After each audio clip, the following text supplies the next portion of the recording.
अरे याची समस्या आहे एक तुम्ही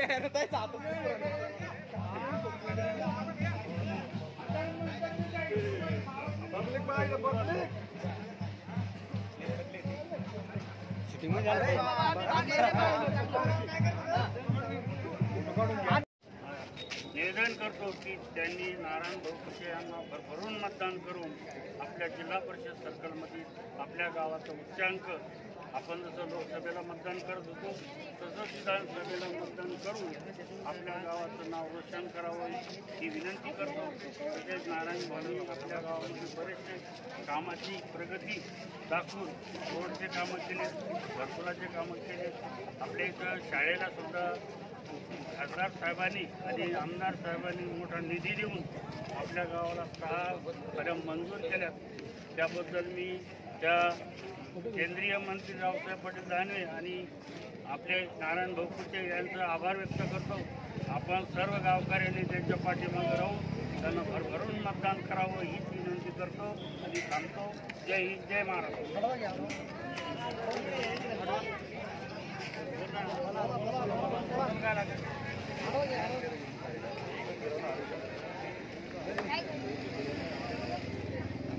दहा वर्षाच्या आधी आपण बघितला बदनापूर मतदारसंघात काय विकास होता आणि 10 वर्षाच्या काळात आमदार नारायण कुशे झाल्यानंतर आपण बघितलं आपल्या बदनापूर मतदारसंघाचा काय विकास झाला। आमदार नारायण भाऊ कुशे आपल्या बदनापूर मतदारसंघासाठी 24 तास तत्पर असतात।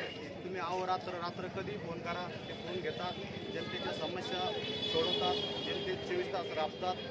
सांगायचं म्हणजे या अगोदर असा कुठेही आमदार असा बघायला भेटला नाही। ज्या काही कामातील ज्या समस्या असतील त्या पूर्ण समस्या त्या माणसाला झाल्या। राहिला प्रश्न आमच्या चांदोलीबद्दल आपण सर्व बघत आहात। आमदार नारायण कुशेबद्दल लोकप्रियता या गावामध्ये आहे।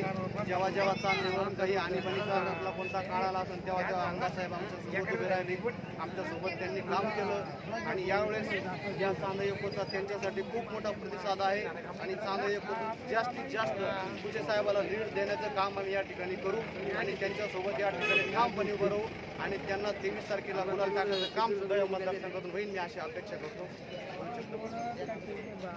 प्रत्येक निवडणूक आली की आम्ही आपल्या गावात येत असतो आणि त्या निवडणुकीत आपण कमळाच्या फुलाला मतदान करा अशी विनंती करत असतो आणि आजही देखील आम्ही येत्या 20 तारखेला आपण कमळाच्या फुलाला मतदान करावं ही विनंती करण्यासाठी आज आपल्या गावात आलेलो आहे। मित्रांनो, आदरणीय गोपीनाथ मुंडे साहेबांचा 5 वर्षाचा काळ जर सोडला राज्य सरकारचा आणि अटलजीच्या 5 वर्षाचा काळ जर सोडला तर आपल्या देशावर कायम काँग्रेसची सत्ता होती। जरा आठवा 2014च्या अगोदरचे दिवस जर भरणी आली तर आपल्याला रात्र जागून काढायला लागत होती, कारण दिवसाला टिकत नव्हती, रात्रीची आपल्याला भरावं लागायचं आणि दिवसा पुन्हा शेतातलं दुसरं काम करावं लागत होतं। परंतु मित्रांनो, देशात मोदीजींचं सरकार आलं 2014ला आणि राज्यात आपलं युतीचं सरकार आलं। युतीच्या सरकारच्या पहिल्याच मंत्रिमंडळामध्ये आपल्या सरकारनं 2014ला जर कोणता निर्णय घेतला असेल तर शेतकऱ्याच्या प्रमुख 3 गरजा आहेत, वीज, पाणी आणि रस्ते। पहिल्याच मंत्रिमंडळाच्या बैठकीत आपल्या त्या काळातल्या सरकारनं जर कोणता निर्णय घेतला असेल तर शेतकऱ्यांना ही लाईन पुरत नव्हती तर सोलार पंपाच्या माध्यमातून शेतकऱ्याला दिवसा वीज देण्याचं काम मोठ्या प्रमाणात सुरू केलं। दुसरा मुद्दा आहे शेतकऱ्याला शेतीला पाणी लागतं। 14 ते 19 या 5 वर्षाच्या काळात आपल्या सरकारनं त्या काळात पाणी आडवा पाणी जिरवा ही योजना मोठ्या प्रमाणात या राज्यात सुरू केली। तिसरा मुद्दा आहे रस्त्याचा। रस्त्याच्या बाबतीत तर सांगायचं कामच नाही, तुमच्या गावामधूनच रस्ता गेला सिमेंट काँक्रीटचा। आपणा सर्वांना स्वप्नात सुद्धा वाटत नव्हतं की चांदोलीच्या शेजारून सिमेंटचा रस्ता जाईल। परंतु नुसतं चांदोली एकच नव्हे, आपण तीर्थाच्या निमित्तानं देशात फिरतो, कुठेही कानाकोपऱ्यात जा, केंद्रीय मंत्री नितीन गडकरी यांच्या माध्यमातून त्या काळात मोठ्या प्रमाणात रस्त्याचं जाळं उभं करण्याचं काम आपल्या केंद्र सरकारने आणि राज्य सरकारने केलं मित्रांनो। आणि याचा परिणाम असा झाला की जेव्हा 2019च्या निवडणुका आल्या त्या निवडणुकीमध्ये आपल्याला त्या काळात आपले जे उद्धव ठाकरे आपल्या सोबत होते त्यांना आणि भारतीय जनता पार्टीला मिळून मोठ्या प्रमाणात बहुमत मिळालं. अण्णाशेठ थोडंसं चुप बसावं जरा, लिंक तुटू राहिली. मोठ्या प्रमाणात बहुमत आलं. 2019च्या निवडणुकीत भारतीय जनता पार्टीचे 105 आमदार आणि भारतीय जनता पार्टीचे समर्थक असलेले 15 आमदार असे भारतीय जनता पार्टीचे 120 आमदार निवडून आले आणि उद्धव साहेब यांच्या गटाचे 56 आमदार निवडून आले. आणि महाविकास आघाडीची सूत्र मित्रांनो शरद पवारांनी हातात घेतली आणि त्यांनी उद्धव ठाकरे सोबत गुप्त बैठक केली. ते उद्धव ठाकरेला म्हटले, अरे तिकडे जाऊन तुमचे नुसते शिवसेनेचे आमदार मंत्री होतील, आमच्याकडे या, तुम्हाला स्वतःला मुख्यमंत्री करतो, नुसतं तुम्हालाच मुख्यमंत्री करत नाही तर तुमच्या पोरालाही मंत्री करतो.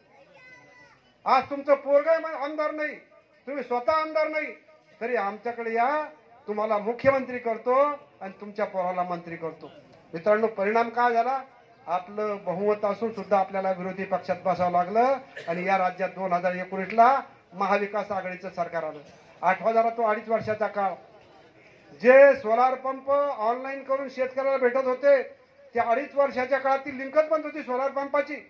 आणि जी मागच्या 5 वर्षाच्या काळातली नाला खोलीकरणाची, पाणी आडवा पाणी जिरवायची योजना चालू होती, ती योजना त्या काळात पूर्णपणाने बंद होती 2.5 वर्षाच्या काळात.